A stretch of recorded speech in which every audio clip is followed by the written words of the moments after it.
একদিনের ঝড় বৃষ্টিতে এক ধাক্কায় 5 ডিগ্রি তাপমাত্রা কমল কলকাতায়।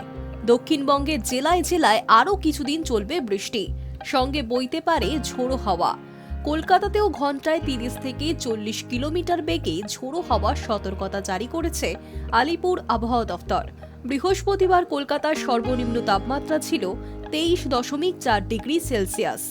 শুক্রবার তা এক ধাক্কায় কমে হয়েছে 18.4 ডিগ্রি সেলসিয়াস স্বাভাবিকের থেকে, যা 1.1 ডিগ্রি কম।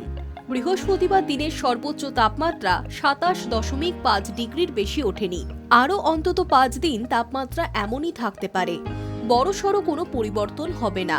শুক্রবার কলকাতায় বৃষ্টির সম্ভাবনা কম, তবে শনিবার এবং রবিবার বজ্রবিদ্যুৎ সহ বৃষ্টি হতে পারে শহর এবং শহরতলিতে, সেই সঙ্গে বইতে পারে ঝোড়ো হাওয়া।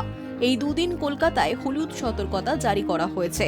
একই পূর্বাভাস রয়েছে হাওড়া, দক্ষিণ 24 পরগনা, পূর্ব মেদিনীপুর, ঝাড়গ্রাম, পুরুলিয়া এবং মুর্শিদাবাদে। তবে হুগলি, উত্তর 24 পরগনা, পশ্চিম মেদিনীপুর, বাঁকুড়া, পূর্ব বর্ধমান, পশ্চিম বর্ধমান, বীরভূম এবং নদিয়ায় কমলা সতর্কতা জারি করা হয়েছে। এই জেলাগুলিতে বজ্রবিদ্যুৎ সহ বৃষ্টির পাশাপাশি ঝোড়ো হাওয়ার বেগ থাকবে বেশি। ঘন্টায় 50 থেকে 60 কিলোমিটার বেগে ঝড় বইতে পারে এই জেলাগুলিতে। তবে সমুদ্র মৎস্যজীবীদের জন্য আপাতত কোনো সতর্কতা জারি করা হয়নি। বৃষ্টি হবে উত্তরবঙ্গেও। দার্জিলিং এবং কালিম্পংয়ে হালকা বৃষ্টির সঙ্গে তুষারপাতের সম্ভাবনা রয়েছে আগামী মঙ্গলবার পর্যন্ত। এছাড়া বিক্ষিপ্তভাবে বজ্রবিদ্যুৎ সহ বৃষ্টি হতে পারে জলপাইগুড়ি, আলিপুরদুয়ার, কোচবিহার, উত্তর দিনাজপুরে। দক্ষিণ দিনাজপুর এবং মালদায় ঝড় বৃষ্টির পরিমাণ বেশি থাকতে পারে রবিবার পর্যন্ত। এই দুই জেলায় হলুদ সতর্কতা জারি করা হয়েছে।